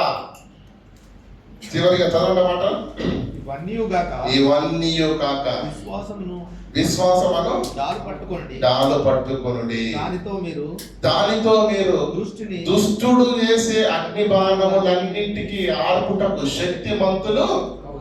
విశ్వాసం లేదనుకోండి, ఒక్క బాణం వేశాడంటే ఆడు అయిపోయినట్టే. ఆడెప్పుడో వేసాడండి, ఎదలిండా బాణాలే వేసేసాడు. ఆ బాణాలన్నీ గుచ్చుకొని గొడ్డు పెట్టాడుతున్నాం మనం కర్ణుడిలాగా. ఏమిటి ఎందుకు ఆ పాట? ఏమండి, ఎన్నో వేసేసాడు దుష్టుడు, వేసేసాడు.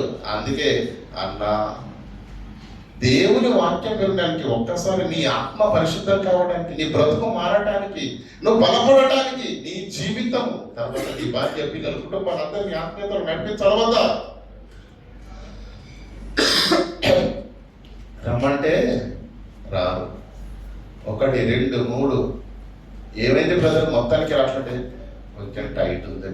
అగ్ని బాణం వేశాడు, ఆర్థిక సమస్య అని అగ్ని బాణం వేశాడు కనుక ఆ బాణాన్ని నుంచి తప్పించుకొని వాడు దేవుని దగ్గరికి వచ్చే అవకాశమే లేదు. ఫ్యామిలీ బాణం వేస్తాడు, దోస్తుల బాణం వేస్తాడు. ఒక్క బాణం వేశాడంటే ఆడు గల్లంత అయిపోతాడు, ఇక సంఘంలో కనిపించడు. అపవాది ఏమంటే విశ్వాసం అని డాలు లేకపోతే అపవాది వేసి ప్రతి అగ్ని బాణాన్ని ఏం జరుగుతుంది? గుచ్చుకుంటాం. ఏమంటే చిన్న మేక గుచ్చితేనే ఏమంటే ఎలా ఉంటుందండి? కళ్ళలోంచి నీళ్ళు వచ్చేస్తాయండి కదా.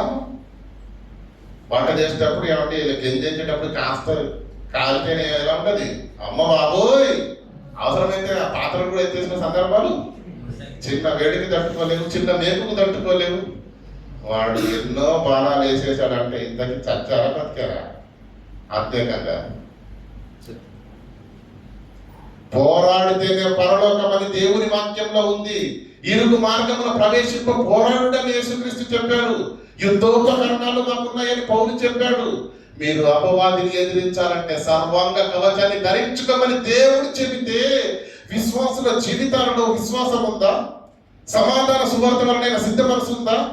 చెప్పండి. రక్షణను శిరస్నానం ఉందా? లేదు. ఇంకా కింది చదవండి ఏమంటున్నారు? మరియు రక్షణ అనే శిరస్నానము నీకుండాలి. దేవుని వాక్యం అనే ఆత్మ ఖడ్గం ఏది లేకపోయినా ఇది ఉంది ప్రభు అంటారా? ఇది ఉందంటారా? ఏమండి, సిరంజి అంటే తెలుసు. సిరంజి ఇంజక్షన్ చేసేది అది నీ చేతిలో ఉన్న సిరంజే, డాక్టర్ చేతిలో ఉన్న. కానీ నీ చేతిలో ఉన్న సిరంజే ఎక్కడ పొడుస్తావో తెలియదు. శరీరంలో ఉంటాయండి, నరాలు ఉంటాయి. శరీరం గుండె నుంచి మంచి రక్తాన్ని శరీరంలో ఉన్న అవయవాలకు, కళ్ళకు, చేతులకు, ప్రతి దగ్గరికి ప్రవహింపజేసే నరాలు ఉంటాయి. వాటిని దమనులు అంటారు. నీ శరీరంలో చెడిపోయిన రక్తాన్ని మరలా అదే గుండెకు తీసుకొని వెళ్ళి ఫిల్టర్ చేసే నరాలు ఉంటాయి, వాటిని సిరలు అంటారు. ఎందులో ఎక్కించామనుకోండి, మాట్లాడవలసిన వాడు ఉరుకు పరుకు లేకుండా ఉంటాడు. అంటే సిరంజి నీ చేతిలో ఉన్న సిరంజి అది, కానీ డాక్టర్ చేతిలో ఉంటే బైబిల్ ఎవరి చేతిలో ఉన్న బైబిలే కాదు, దేవుని వాక్యం. ఏమంటే ఆ దేవుని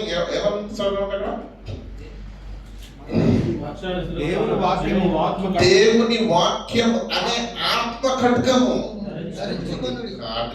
ఖడ్గం ఉంది నీ దగ్గర, ఖడ్గం.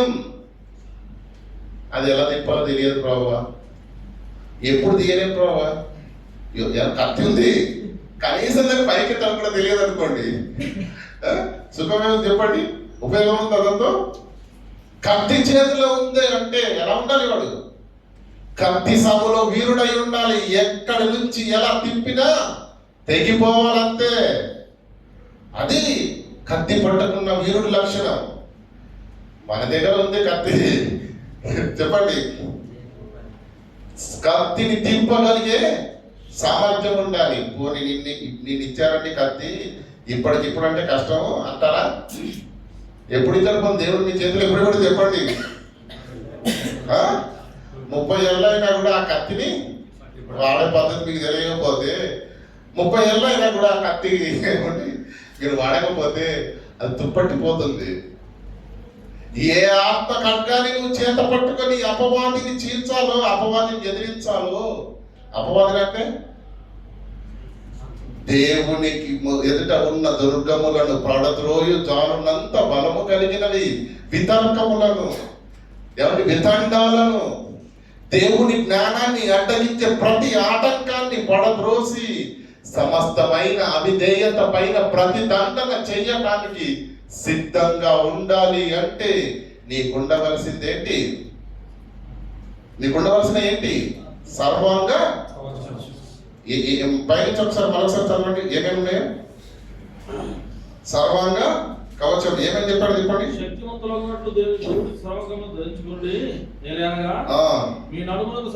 నడుమునకు సత్యమును దట్టి ఉందా? సత్యమన దట్టు ఉందా? విశ్వాసులకు, సంఘాలకు, క్రైస్తవ విశ్వాస జీవితాలకు, విశ్వాసులకు ఉందా? సత్యమనే దట్టి ఉందా? నీతి అనే మైమరుపు ఉందా?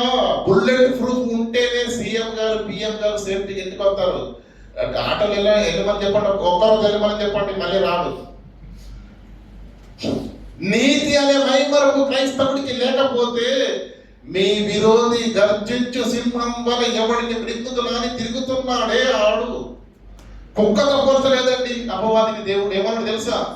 గర్జించు సింహం వల్ల ఎవడు బయట ఉన్నాడంటే, నువ్వు నీతి అని మైమరుపు లేకుండా బయటికి వెళ్తే ఊరుకుంటాడు, గుచ్చేస్తాడు. ప్రియులరా, ఎప్పుడు గుండె దిగిపోయింది మనకు అర్థం కావట్లేదు అంతే. పాదములకు సమాధాన సువార్త వలనైన దేవుని పని అన్నా, దేవునిలోకి మందిరానికి వెళ్దామన్నా, వాక్యం అన్నా, ఫలానా బ్రదర్ ఫోన్ చేశారు, వెళ్దామా, కాస్త ప్రార్థన చేసుకుందాం, కాస్త వాక్యం, రెస్టారెంట్కి వెళ్దాం, ఒక్కడు కాదు ఇద్దరు తీసుకొని వస్తాడు. కాలక్షేపానికి కబుర్లు చెప్పుకుందామంటే గంటలు సొల్లు కబుర్లు చెప్పుకుంటారు తప్ప దేవుని కొరకు సమాధాన సువార్తలో సిద్ధ మనసు ఉందా? లేదు. విశ్వాసం అనే డాలు ఉందా? లేదు. రక్షణ శిరస్నానం ఉందా? బాప్తిసం అందరూ తీసుకున్నారా లేదా? ఎలిమెంట్ అప్పటి పెట్టుకుంటే సరిపోతుంది, వాడి కడుపులో కూడా పొడుస్తాడు. నువ్వు అన్నింటినీ కప్పుకుంటేనే నువ్వు ఆరోగ్యంగా ఉంటావు. ఎక్కడ అవకాశం ఉన్నవాడు. ఏమంటే గొలియాతు దావీదు గురించి మన అందరికి బాగా తెలుసు కదండి. గొలియాతు వాడు ఇశ్రాయేలు సైన్యం మొదల ఎదుట పిల్లగా ఏమంటే జబ్బులు తలుసుకుంటూ ఇశ్రాయేలు ఎగతాళి చేస్తున్నప్పుడు గజ వణికిపోయారండి ఇశ్రాయేల్ సైన్యం అంతా. దావీదు వచ్చి నిలబడ్డాడు. ఎందుకు భయపడ్డారు తెలుసా? వాడి కండలు తిరిగిన దేహము, వాడి బుద్ధ నైపుణ్యత, వాడి కత్తి మామూలుగా ఉండేది కాదండి. వాడిని చూస్తేనే గుండె ఆగిపోతుంది, అంత భయంకరంగా ఉన్నాడు. మరి అన్ని కవచాలు ధరించుకొని వచ్చాడు. దావీదు వచ్చి నిలబడ్డాడు. వాడిని పైనుంచి కింది దాకా చూశాడు, ఎక్కడ ఖాళీ ఉంది ఇది కొట్టడానికి అని. మొదటి భాగంలో అంటే కళ్ళు ఇక్కడ చూడాలి కదా, చూడాలంటే ఈ భాగం ఓపెన్ ఉండాలా ఉందా? ఇక్కడ కాలు ఉంది అంతే. రాయి తీసుకున్నాడు, గురి చూసి కనతలో కొట్టాడండి. అది కత్తుంది కదా, ఎందుకు తావాలి? శిరస్రాణం ఉంది కదా, ఎందుకు చచ్చిపోయాడు? కవచాన్ని ధరించుకున్నాడు కదా గొలియాతు, ఎందుకు చచ్చిపోయాడు? ఎంత ఇక్కడ గ్యాప్ ఉంది. దావీదు ఏం చేశాడు? అక్కడే. మనకి కవచం ఉంది చెప్పండి? నీతి అని మైవరపు లేదు, సత్యం అని దట్టి లేదు, విశ్వాసం అనే డాలు ఉందా చెప్పండి? విశ్వాసం డాలు ఉందా? లేదు. సిద్ధ మనసు ఉందా? సమాధాన సువార్త వల్ల నేను సిద్ధ మనసు ఉందా? లేదు. శిరస్నానము ఉంది. ఇప్పుడు బాప్టిజం తీసుకున్న వాళ్ళందరికీ హెల్మెట్ ఉన్నట్టు లెక్క. హెల్మెట్ అప్పుడు ఉంటే సరిపోతుందా? గొలియాతుకి ఇంత అంగుళం అంతా గ్యాప్ ఉంటేనే రాయి కనతలోకి చూసుకొని పోయాడు. మనం మొత్తం ఓపెన్ గానే ఉన్నాం. దేవుడిచ్చిన సర్వాంగ కవచములు ధరించుకొని క్రైస్తవులు, విశ్వాసులు అపవాది చేతిలో ఎప్పుడో చిత్తైపోయారు. వాడు వేసే అగ్ని బాణాలన్నింటికి గుచ్చుకొని నామకార్థంగా బ్రతుకుతున్నారు తప్ప జీవము లేదు. దేవుని కొరకు బ్రతకాలన్న తృష్ణ లేదు. దేవుని సైనికుడిగా, నిజమైన క్రీస్తు యేసు సైనికుడిగా బ్రతుకుతున్న విశ్వాస జీవితాలు ఈ రోజు సమాజంలో లేవండి. లేవు. పేరుకు మాత్రమే క్రైస్తవులుగా ఉన్నారు తప్ప వారి బ్రతుకుల్లో, వాళ్ళ భక్తిలో క్రీస్తు లేనే లేడు. యేసుక్రీస్తు అన్నాడు, నేను మీ కొరకు ప్రాణం పెట్టాను, మీరేం చేయాలి? మీ సహోదరుల కొరకు ప్రాణం పెట్ట బద్దులై ఉన్నారంటే అంత బాధ్యత మీ పైన ఉంది. 30 ఏళ్ళ మీ విశ్వాస జీవితాల్లో మీరు చేసింది ఏం చెప్పండి? దేవుని కొరకు, సంఘం కొరకు ఏం చేశారు చెప్పండి? ఉందా? క్రీస్తు యేసు సైనికుడిగా నీ పాత్ర ఏంటి?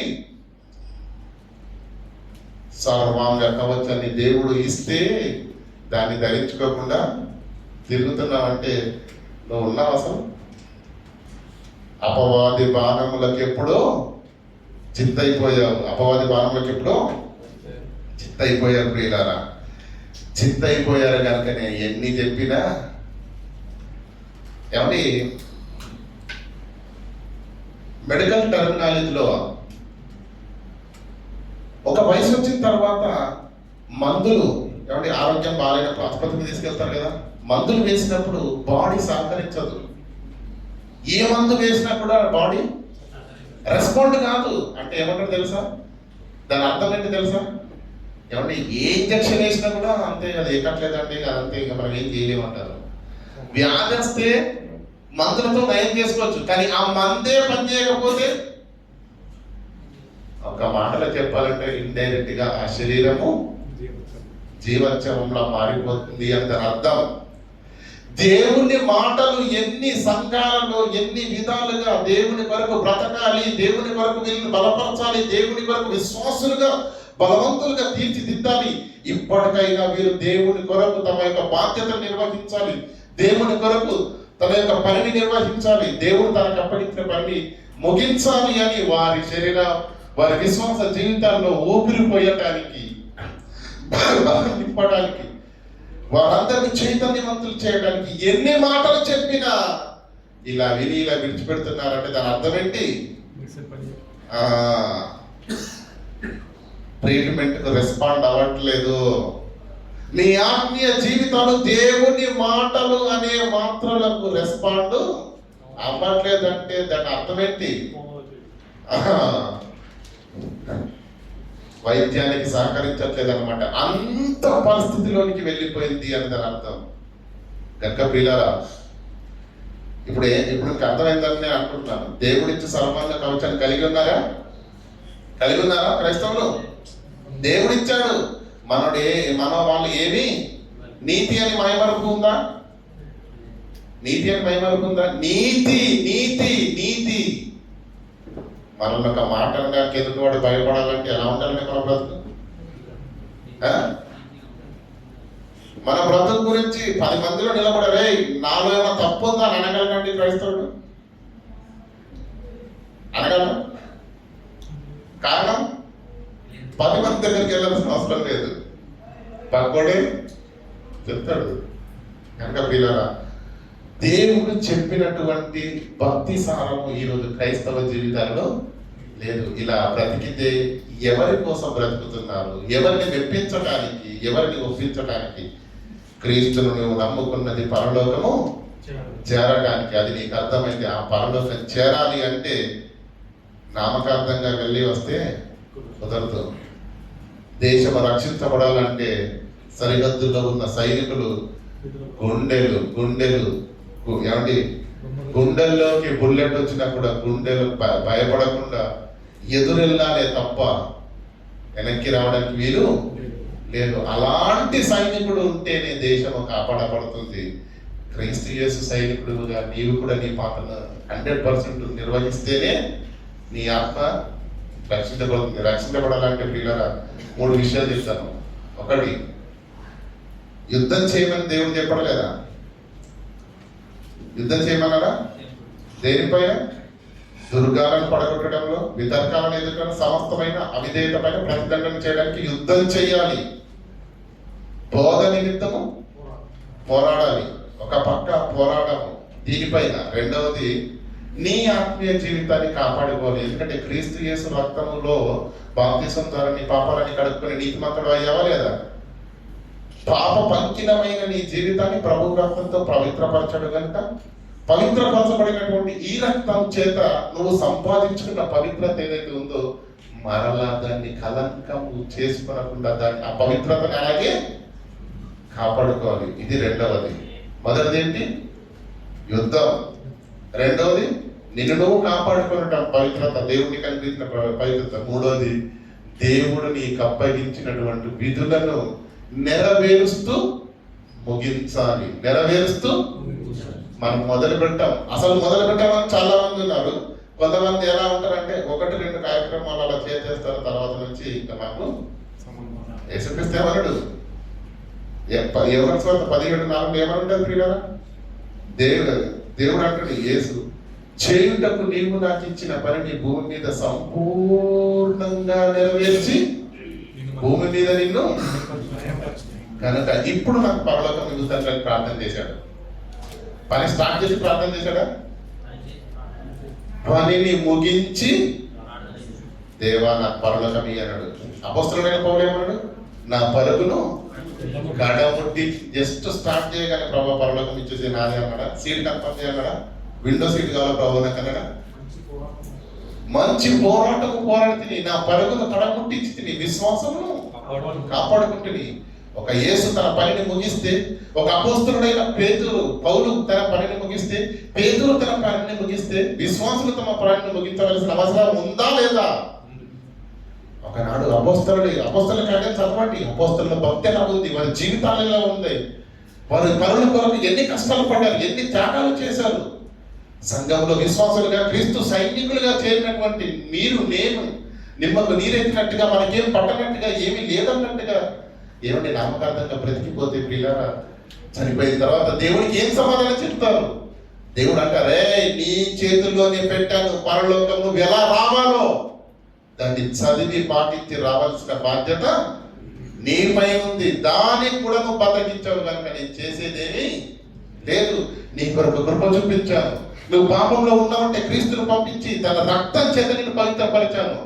ఇక నువ్వు సాతాను బారిన పడకుండా ఉండాలని బాప్తిసం తీసుకున్నప్పుడు నీ హృదయంలోకి పరిశుద్ధాత్మ దేవుణ్ణి పంపించాను నేను కాపాడడానికి.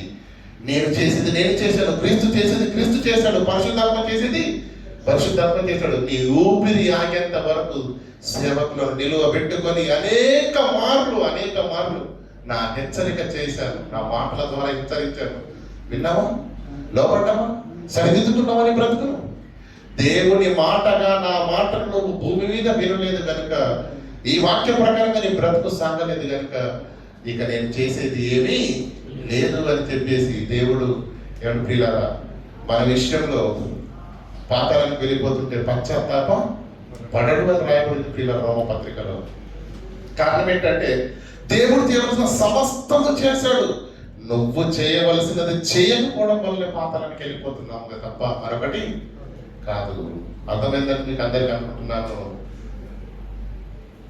బయట వారు అన్యులు ఉన్నారు కదండి, అన్యులు దేవుడికి దూరంగా ఉన్నారు, వారిని కనికరిస్తే దేవుడిలోనికి వస్తారు. మనం క్రీస్తులోనికి వచ్చాము ఆల్రెడీ కదా. క్రీస్తులోనికి వచ్చినటువంటి మనకు సర్వాంగ కవచము లేదు, మొదటిది. రెండోది ఏంటో తెలుసా, మనం బల్లార్థం పాల్గొంటున్నాం కదండి, ప్రతి ఆదివారం మనకు బల్ల ఇస్తున్నారు కదా. ఆ బలలో పాల్గొన్నప్పుడు మనకి ఏం చెప్తుంది, ప్రతి పాపము క్షమించబడుతుందా క్షమించబడదా? నమ్ముతున్నారు దాన్ని? నమ్ముతున్నారు, వెరీ గుడ్, క్షమించబడుతుంది. కానీ ఈ భూమి మీద పాపాలు రోగాలు రెండు రకాలు. ఒకటి మందులతో నయమయ్యే రోగాలు ఉంటాయి, కొన్ని మందులకు నయం కాని రోగాలు కూడా ఉంటాయి. పాపాలు కూడా రెండు రకాలు. ఒకటి మరణకరమైన పాపం ఉంటది, మరణకరము కాని పాపము అయితే మనం క్షమించబడతాము. మరణకరమైన పాపం చేస్తే ఈ యుగమందైనను రాబో యుగమందైనను క్షమాపణ లేదు. అంటే దాని అర్థం ఏంటి, యేసు రక్తము కూడా కడగజాలని పాపాన్ని మన చేతనే వాడు చేయిస్తాడు. ఎలా అంటే యేసు రక్తము కడగజాలని పాపం ఏంటి? మరణకరమైన పాపం. మరణకరమైన పాపం ఏంటి? పరిశుద్ధాత్మకు వ్యతిరేకంగా మాట్లాడు వారికి ఈ యుగమందైనను రాబో యుగమందైనను క్షమాపణ లేదు. అంటే మరణకరమైన పాపం అంటే ఏంటి? పరిశుద్ధాత్మకు వ్యతిరేకంగా నీ నా బ్రతుకుండడమే మరణకరమైన. డాక్టర్ చెప్పే సలహాలు పాటిస్తే ఎవరికి మంచిదండి? ఎవరి? ఇప్పుడు రోగికి మంచిదా కదా? డాక్టర్ గారు ట్రీట్మెంట్ చేయడం అయిపోయింది, అప్పుడు అంటున్నాడు ట్రీట్మెంట్ మందులు రాసినప్పుడు డాక్టర్ గారు మీరు ఏం మాట్లాడబట్టినారు, మీరు రాసిచ్చి ఇచ్చేదో రాసి ఇచ్చేయండి అని అన్నాడు అనుకోండి, బాగుంటుందా?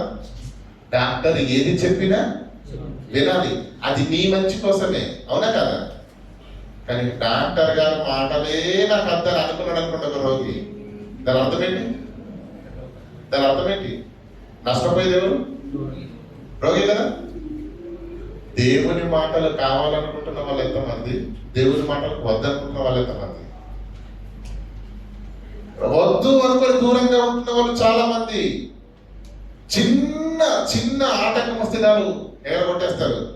ఏమంటే తల పగిలిపోతున్నా, జ్వరంతో మండిపోతున్నా ఉద్యోగం మానేస్తారంటే ఆరాధన మారడానికి మనకి చిన్న దారు. అంటే నీ ఆత్మీయ జీవితాలను బలపరిచి మెరుగుపరిచి దేవుని మాటలకు, దేవుని సంఘానికి, దేవుని సన్నిధికి వెళ్ళకుండా ఆగుతున్నావంటే పరిశుద్ధాత్మ మాటలు నువ్వు వినడానికి ఇష్టపడట్లేదు, అవునా కదా? ఇది మొదటిది. రెండవ వాళ్ళు వస్తారు, వింటారు, కానీ పట్టించుకోరు. అంతకుముందు వారు చెప్పారు కదా, ఏమని? దుష్టుడు వాక్యాన్ని విని ఉండగా, దేవుని వాక్యాన్ని విని గ్రహించకపోతే దుష్టుడు వచ్చి ఎత్తుకొని పోతాడు. మనం ఏం చేస్తాం? వింటాం, ఇక్కడనే విడిచిపెడతాం, ఇక్కడనే విడిచిపెడతాం. అంటే దేవుని వాక్యాన్ని విని ఆయన శాసనాలను గైకొని ఇలా బ్రతకాలి, ఇలా నువ్వు మారాలి, నీ బ్రతుకును మార్చుకోవాలని విన్న తర్వాత కూడా విని విడిచిపెడుతున్నావు. అంటే వీళ్ళు కూడా ఎవరిని తృణీకరిస్తున్నారు? పరిశుద్ధాత్మ దేవుని ప్రేరణ చేత రాయబడిన దేవుని మాటలను ధిక్కరిస్తున్నారు, అవునా కదా? ఇక మూడో రకం ఉంది, అది మరీ భయంకరం. భిన్నమైన సువార్త. బైబిల్లో దేవుడు చెప్పనిది చెబుతున్నారు, దేవుడు చెప్పనిది వింటున్నారు. దాని గురించి మాట్లాడితే చాలా విషయాలు ఉన్నాయి. దాని గురించి మాట్లాడితే మనకు తెలుసు కదండి. ఇప్పుడు తండ్రి, కుమార, పరిశుద్ధాత్మ ఉంటాయి, అవునా? ముగ్గురు వేరువేరుగా నమ్మే వాళ్ళు కొందరు ఉన్నారు, ముగ్గురు ఒకటే నమ్మేవాడు కొందరు ఉన్నారు. బైబిల్లో రెండు రకాలుగా మాత్రం ఖచ్చితంగా లేదు, ఒక్కటే ఉంది. యోఫ్తా కుమార్తెను బలిచ్చాడా? బలిచాడండి. ఇచ్చాడనే వాళ్ళు కొంతమంది ఉన్నారు, ఇయ్యలేదనే వాళ్ళు కొంతమంది ఉన్నారు. జన్మ పాపం, పుట్టుకతోనే పవిత్రులము అని మనం నమ్మేవాళ్ళు కొంతమంది ఉన్నారు.